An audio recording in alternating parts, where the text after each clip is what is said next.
Hey kids, welcome to chapter 11, Infinite Sequences and Series. We start out this chapter talking about a sequence.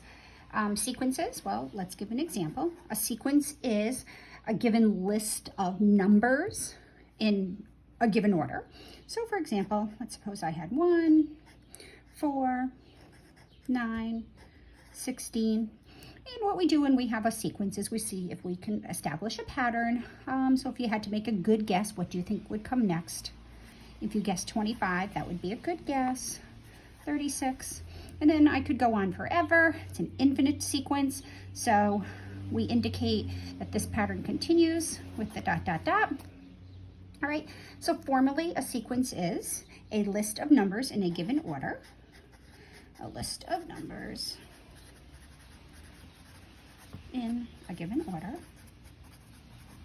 or more formally, a function whose domain is the set of positive integers.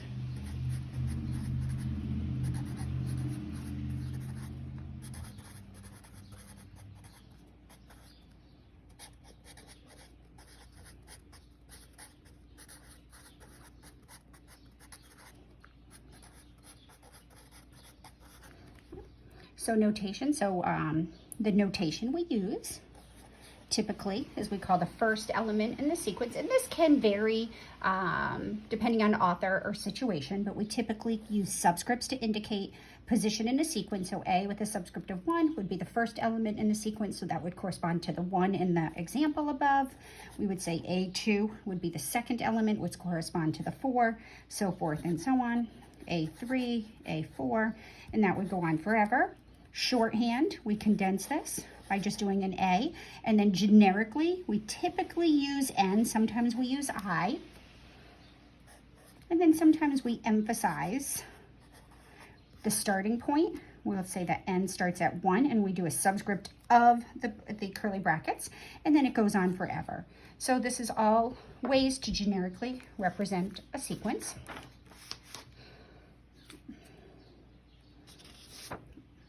So some sequences may have formulas for finding the nth term. So for example, let's look back at our original example, 1, 4, 9, 16, so forth and so on. So if we look at our function notation, n for the input for the first term of the sequence, the output is 1. The second term of the sequence, the output would be 4. The third term would be 9, 16, 25, so forth and so on. So if I said, for example, what is the 20th term of the sequence? Can you see the pattern that's established here? What's the relationship between the first term and its output, the second term and its output, the third term and its output? Maybe you notice that the output is just that term's position squared. So the fifth term squared gives us the 25. So this would be 400. In general, we could do this for any term. I could say the 100th term, and we would say that that is 10,000 because it would just be 100 squared. So we could say here that the nth term can be found by taking its position and squaring it. We could also say f of n is n squared. And it's understood typically when you see this f of n notation that it is a sequence and n would be the set of positive integers. We could also write this as n squared. So we could write the parentheses. In the parentheses, we could actually write the little template, and we started at 1 and we go to infinity. This is called an explicit formula.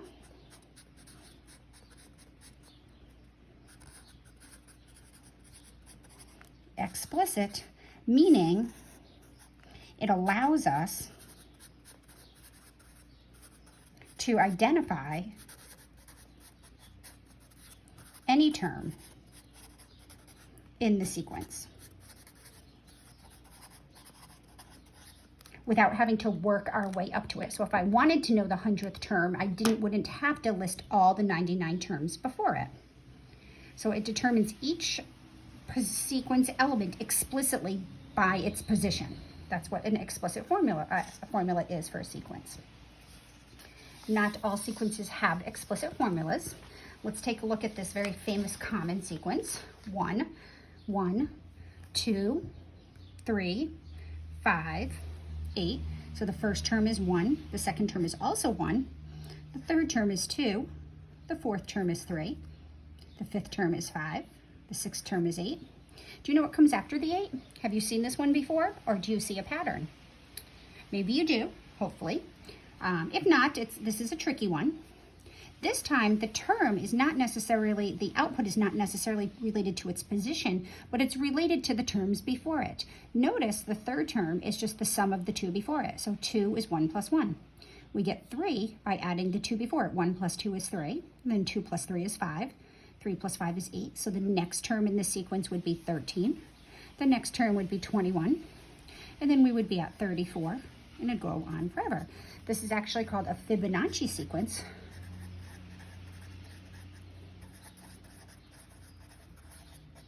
Fibonacci sequences are really cool. So if you have some extra time and you want to Google Fibonacci numbers, these numbers are pretty spectacular in nature. These numbers appear very often in all sorts of natural occurrences. What's also interesting is that there's no explicit formula. Not yet. Anyway, mathematicians have been working on this for years, and they have not been able to determine an explicit formula for the Fibonacci sequence.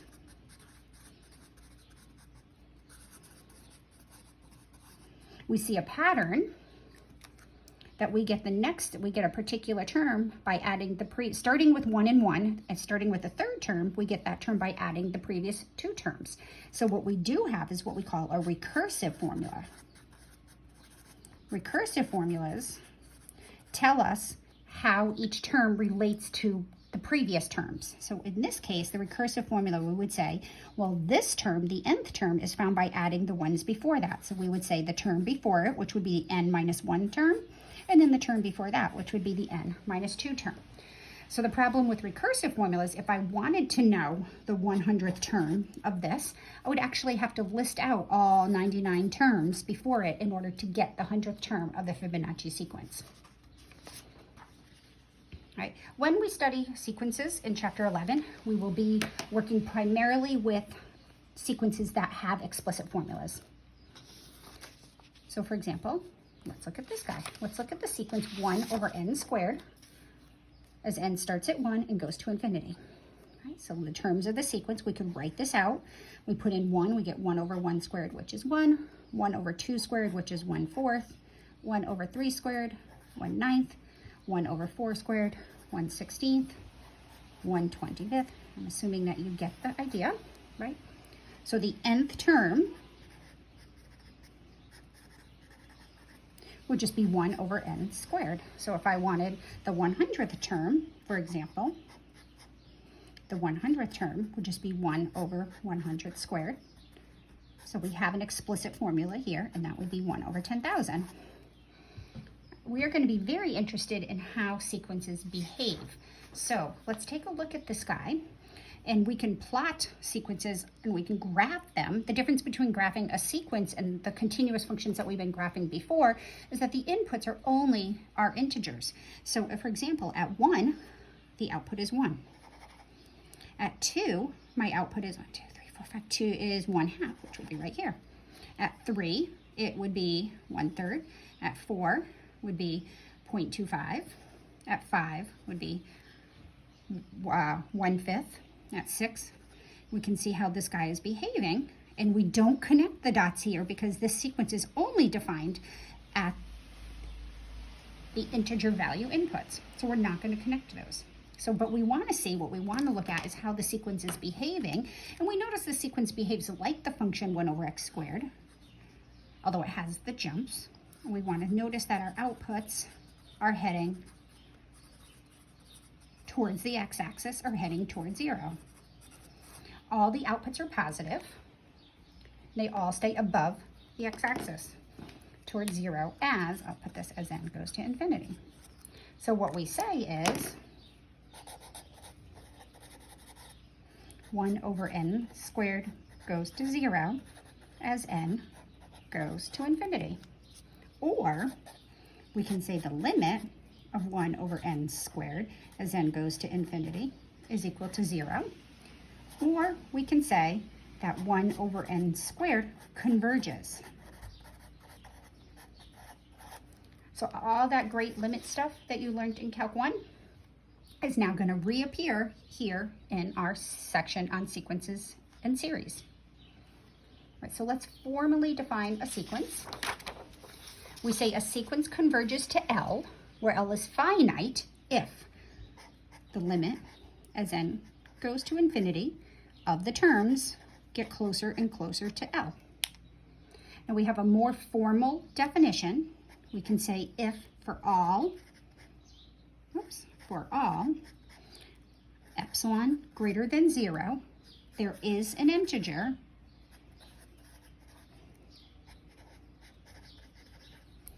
n such that if our subscripts are large enough,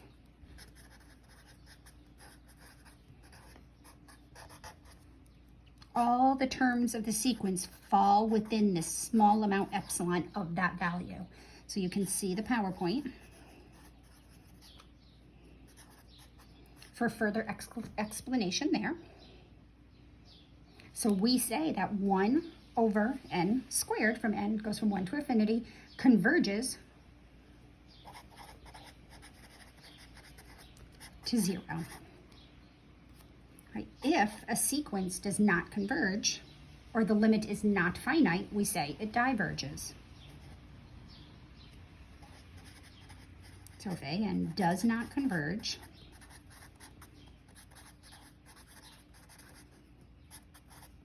to a finite value, we say it diverges.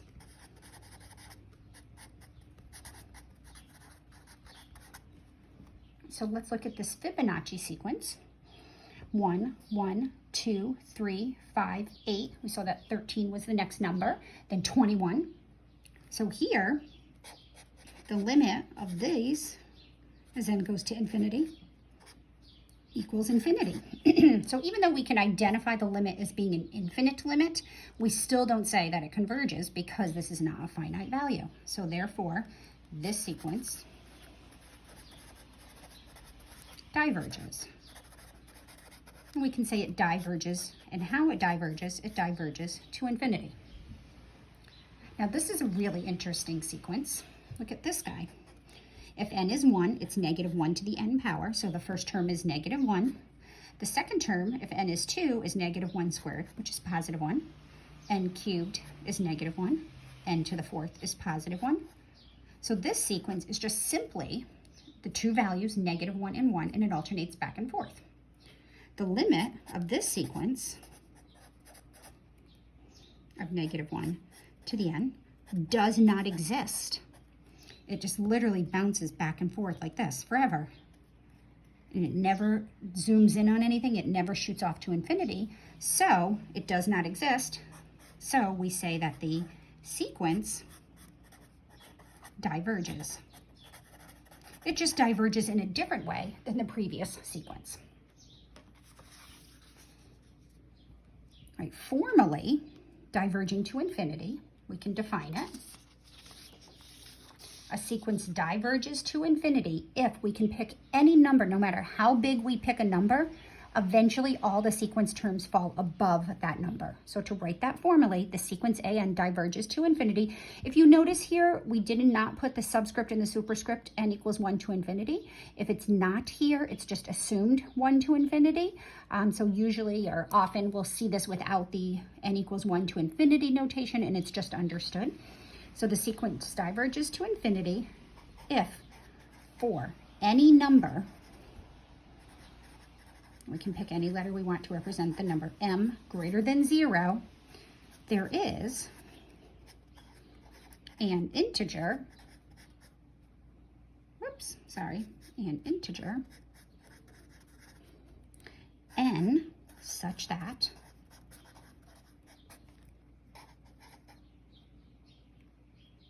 for all n greater than n, the sequence terms are greater than m.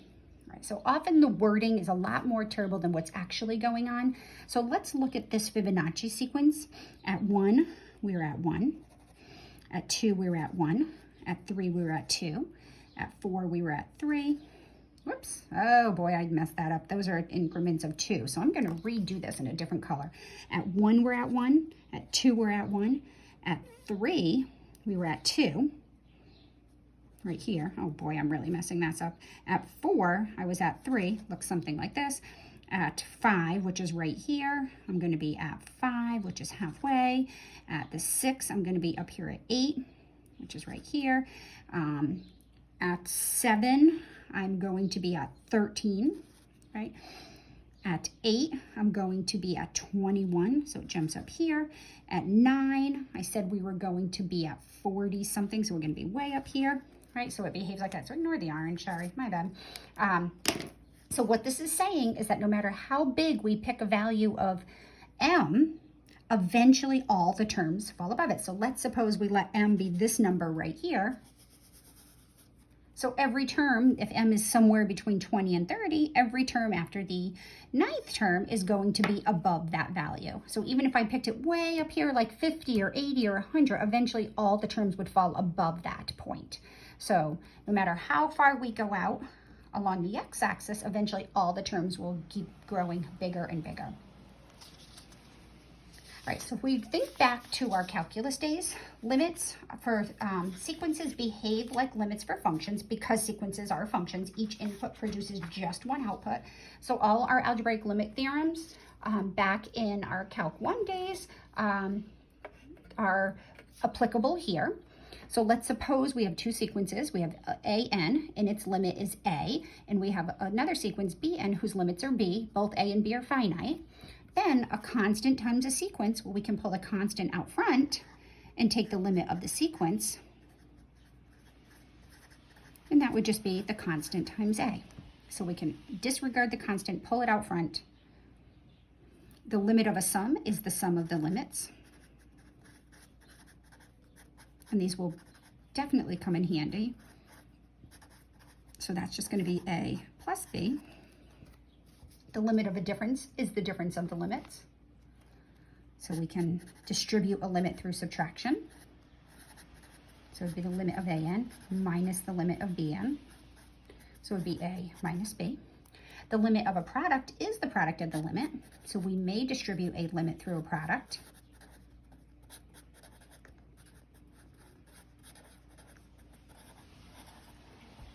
The limit of a quotient is the quotient of the limits, assuming that the limit of the denominator is not 0, so we still have to take all that into consideration. Whoops, is equal to, I'm going to do a over b, assuming b is not equal to 0. Here we go. And then a limit to a power, well, we can do the limit first without the power of the sequence, and then raise the result to the power, so it would just be a to the power. So a few more definitions about sequences. A sequence is considered bounded above if there's some number b, such that all the sequence elements fall below that number. So an is less than or equal to b. So if there's some upper bound and everything falls below it for all n. So for example, let's look at the sequence 2 over n, which is if n is 1, so it's going to assume 1 to infinity unless otherwise stated. This first output is 2. If n is 2, it's 1. If n is 3, we're at 2/3. If n is 4, we're at 2/4, which is 1/4, right? Nope, 1/2, it's 2/4, which is 1/2. If n is 5, it's 2/5, so forth and so on. So we can see that these terms are getting smaller and smaller, and this is bounded above by, well, it's bounded above by 2. 2 is the largest term in the sequence. Everything falls below it, but we could say it is bounded above by any positive number, 2 or bigger. I could say it's bounded above by 10. I could say it's bounded above by 20, as long as all the terms of the sequence fall at or below that number. We typically look for the least upper bound, which would be 2, but we wouldn't be incorrect if we said that the sequence is bounded above by 3, for example. A sequence is bounded below, likewise, if all the sequence elements fall above a particular value. So a sequence is bounded below if there's some number a such that all the sequence terms are above that. All right, so for example, let's look at the Fibonacci sequence. 1, 1, 2, 3, 5, 8 is bounded below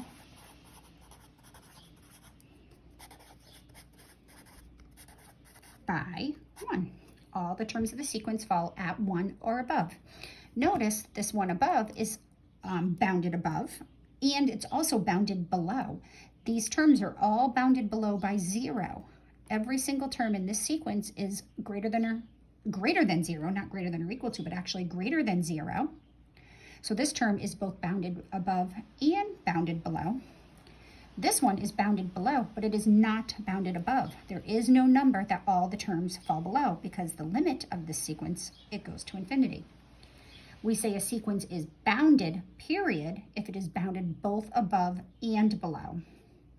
So if it's both bounded above and below, we just say it is bounded. So it's assumed if you don't see above or below, it means both. So a sequence AN is bounded if it is bounded both above and below.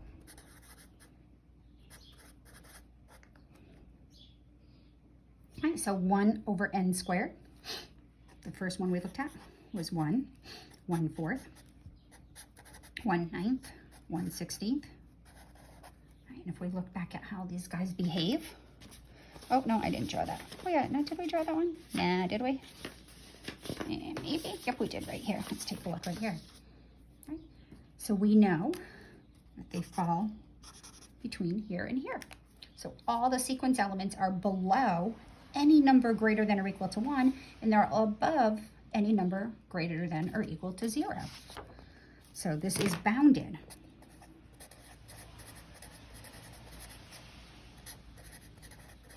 Above by 1, or 2 or 3, or any number greater than or equal to 1, and below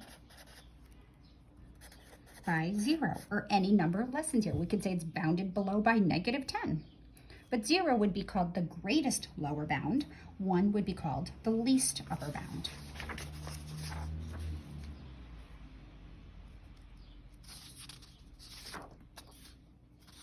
Let's look at this guy. Let's go back to this alternating. We call this sequence an alternating sequence.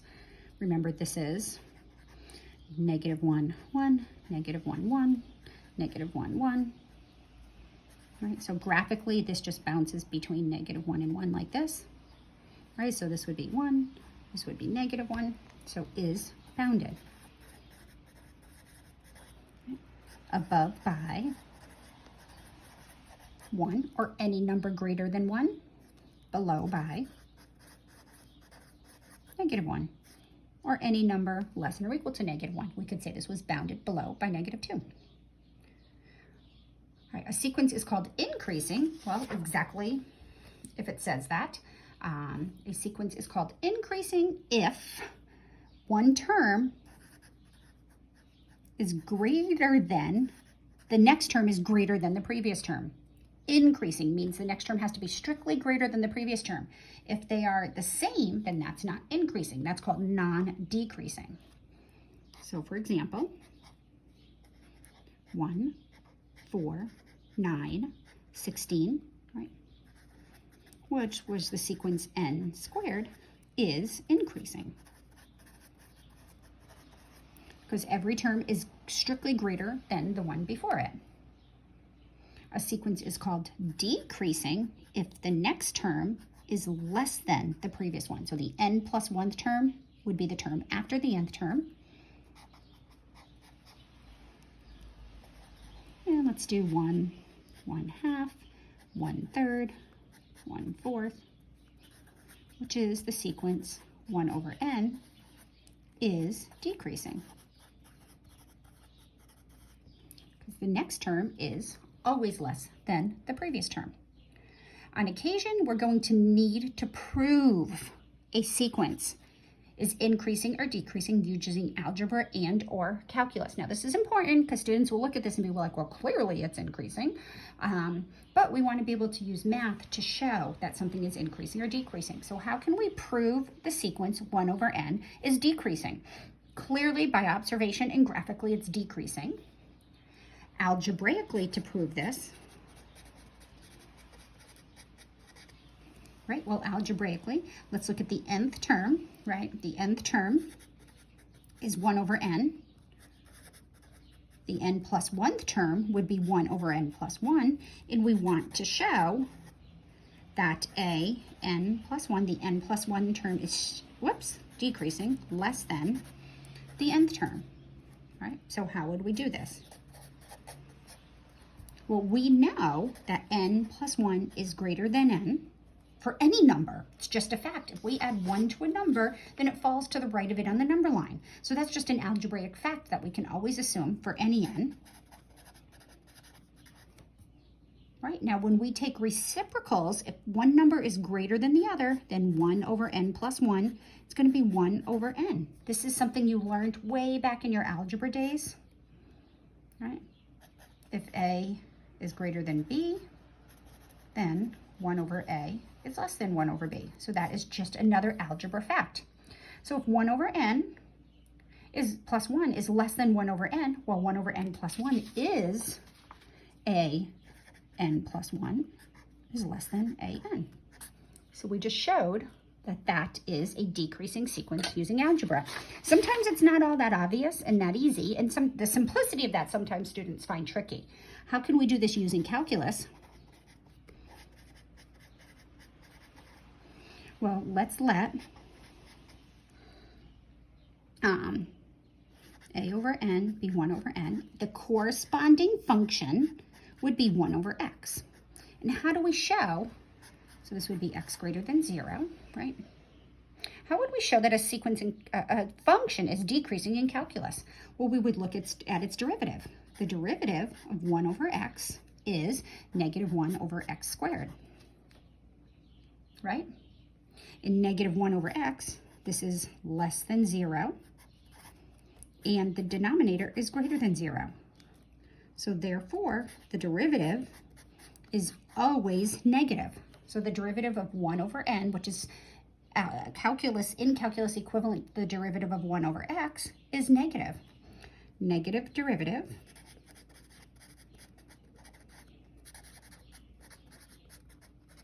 implies decreasing. So I can assure you that you will probably or most likely see somewhere along the line that you're going to need to prove that a sequence is decreasing or increasing. If we wanted to show that it was increasing, we would take the derivative and show that the derivative is always positive. Right, so some common sequences. We already looked at this quickly. 1 over n. 1 over n is a common sequence. This is equivalent to 1, 1/2, 1/3, 1/4, so forth and so on. And this is called the harmonic sequence. So it has a name. So when I talk about the harmonic sequence, we will be talking about this exact sequence, and the limit as n goes to infinity of the harmonic sequence is 0, so it converges to 0. This one's very similar, but notice we have that negative 1 to the n power in the numerator. So if n is 1, we get negative 1 over 1. The first term is negative 1. If n is 2, we get negative 1 squared over 2, which is positive 1/2. And if n is 3, we're going to get 3 in the denominator, but we will have negative 1 in the numerator. So odd terms are going to be negative, even terms are going to be positive. So this looks almost like the harmonic series, except the terms are alternating. So rightfully so, this is called the alternating harmonic sequence. Right, and then note, we could also write it like this. We get a little bit different, so look carefully at the powers. Right, if I have the power of n plus 1 instead of n, well, now if we start at 1, the first term is going to be positive, but the even terms will now be negative. So this is also called the alternating harmonic series, except here the odd terms are positive and the even terms are negative.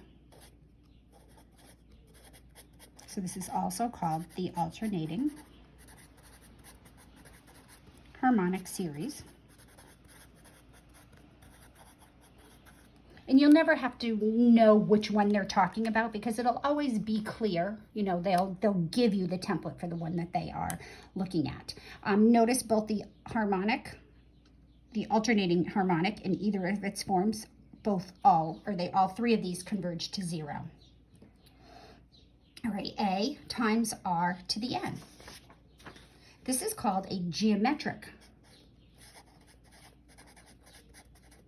sequence.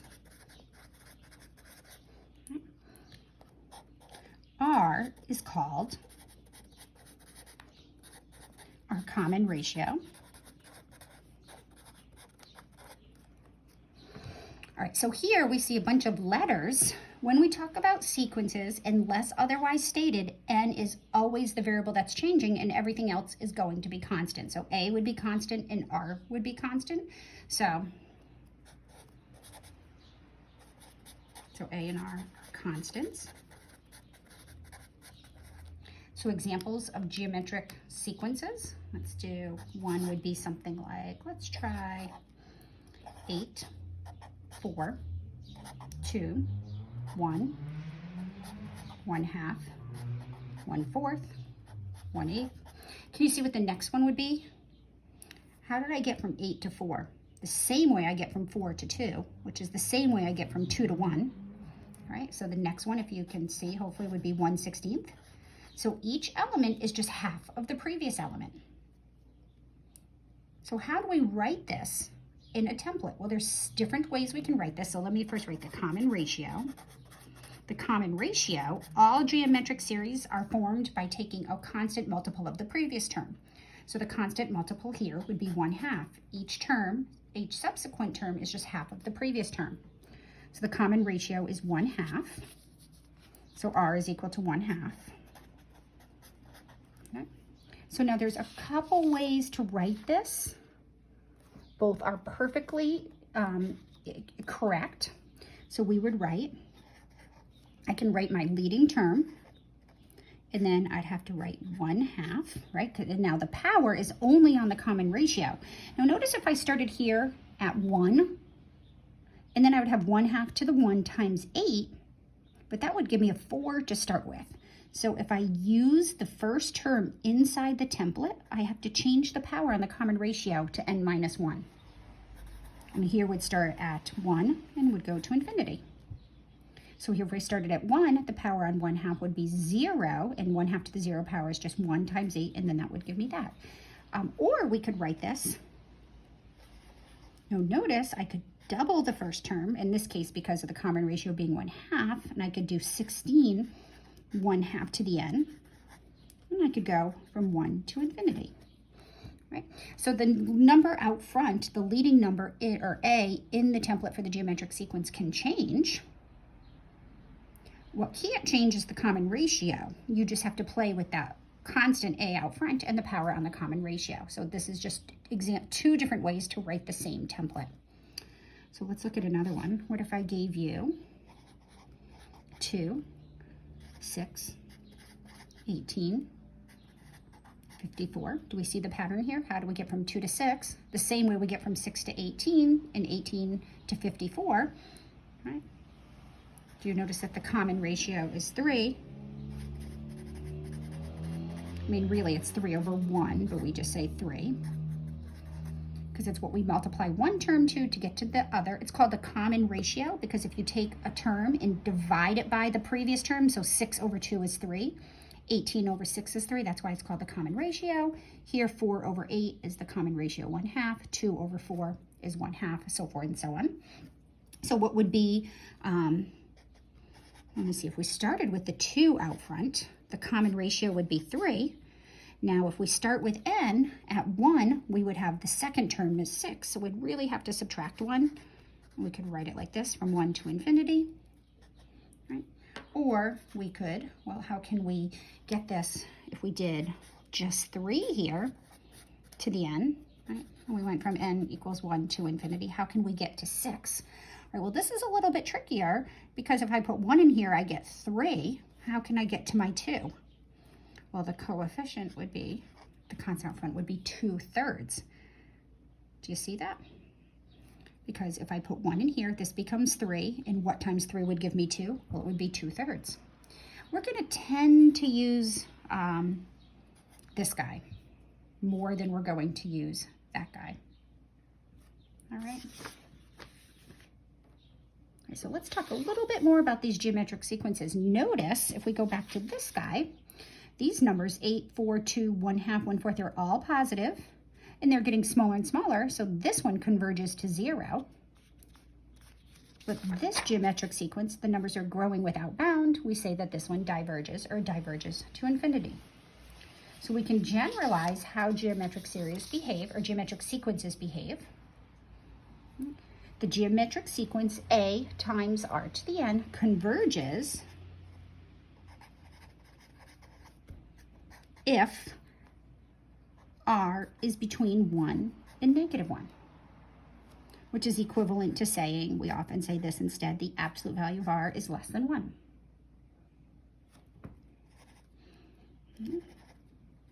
Note that if r equals 1, it also converges, because if r equals 1, for example, if r equals 1 and we had 4 times 1 to the n, and n equals 1 to infinity, that's just going to be 4, 4, 4, 4, right? So it converges if r equals 1, and it converges to just the constant a, and all other values of r diverges otherwise.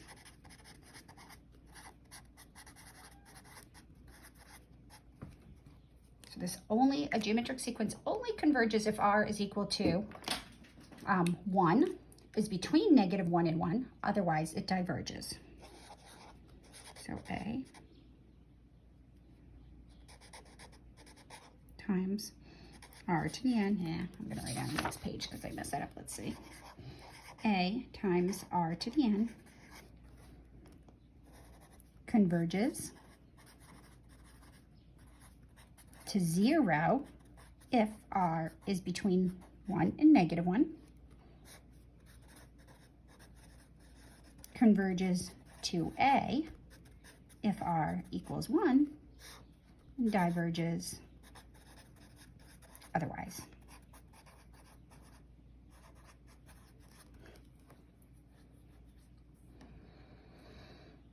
All right, let's look at some more common sequences. So all these sequences so far, the harmonic sequence, the alternating harmonic sequence, and geometric sequences, we can all take them as commonly known and used sequences, and we can use their limits in all our future problems. Natural log of n over n, there's no name for it, but it is a common sequence, and this converges to 0. Notice as n goes to infinity, the numerator goes to the infinity and the denominator goes to infinity. So let's let f of x equal the function, the natural log of x over x, and the limit as x goes to infinity of the natural log of x over x. If we remember from our calculus days, this is infinity over infinity. So we would use L'Hopital's rule, and this would be the same as x goes to infinity of 1 over x over 1, which is the limit as x goes to infinity of 1 over x, which is 0. So therefore, the limit as n goes to infinity of the sequence, the natural log of n over n, is equal to 0. So you can use that as a fact. Right, this is a pretty cool sequence, the nth root of n. So what would this look like? Well, if n is 1, it's the first root of 1, which is 1. If n is 2, it's the square root of 2. Cube root of 3. Fourth root of 4. Fifth root of 5, forever. Okay.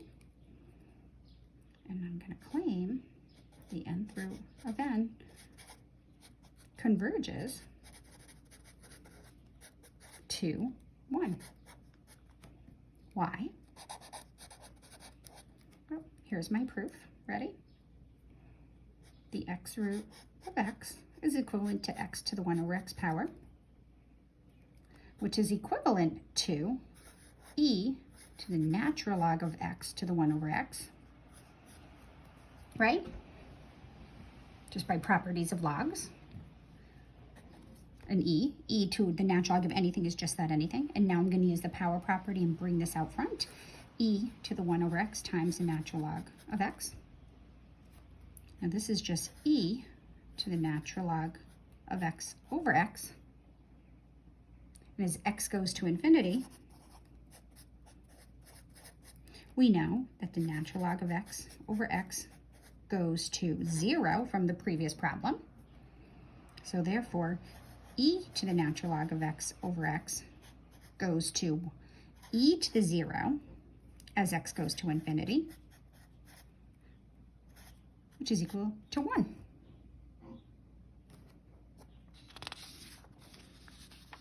So therefore, the limit as n goes to infinity of the nth root of n is equal to 1. Right? So we can use that as a fact in future problems.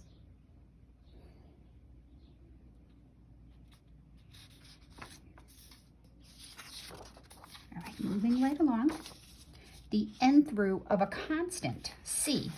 So remember, if we see a letter other than n, and typically is our input variable, or always assumed to be the input variable unless otherwise stated, right?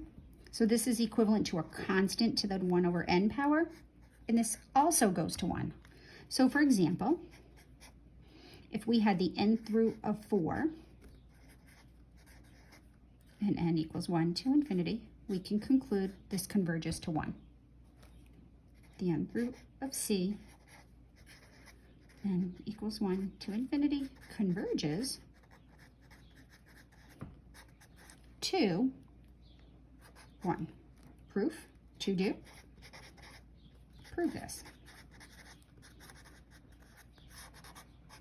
You can use what we did in the previous example, number 5, or the previous common sequence. And then we're going to see this also too. 1 plus c over n to the n.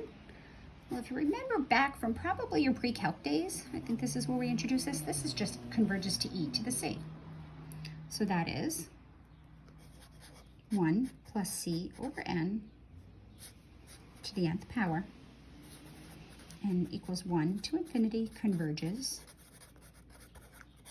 to e to the c. So for example, let's suppose we had this 1 plus 3 over n to the nth power, n equals 1 to infinity. That's going to converge to e cubed. Again, another good proof for you to do.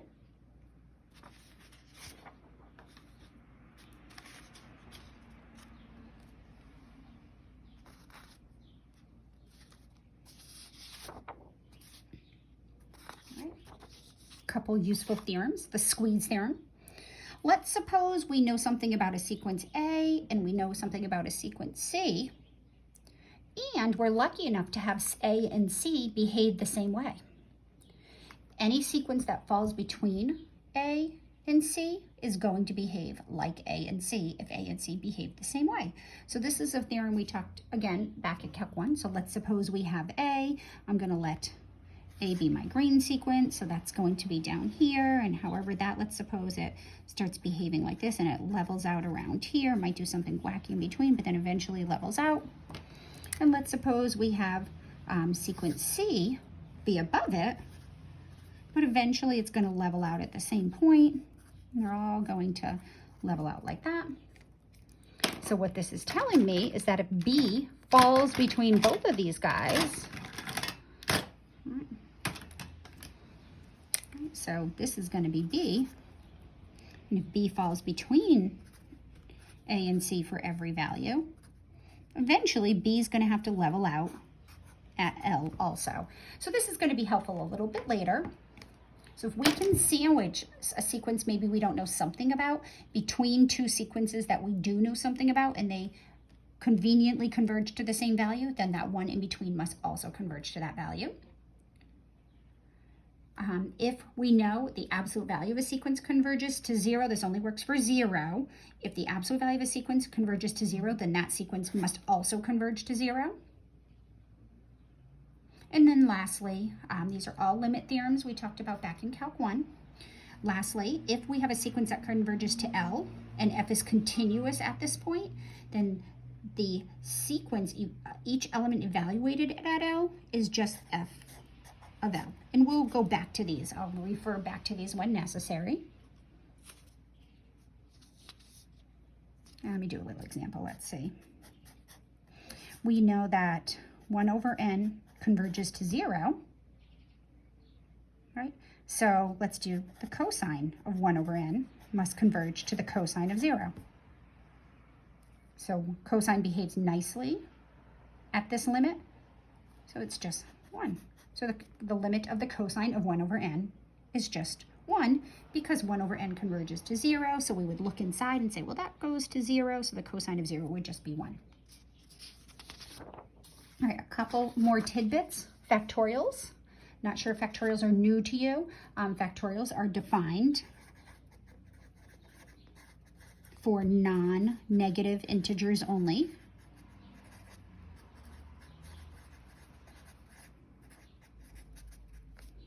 Okay. So n factorial is equal to n times the previous integer, times the previous integer, and you go all the way down till you hit 1. Don't go all the way to 0. 0 factorial, well, wouldn't follow this pattern. 0 factorial is defined to be 1.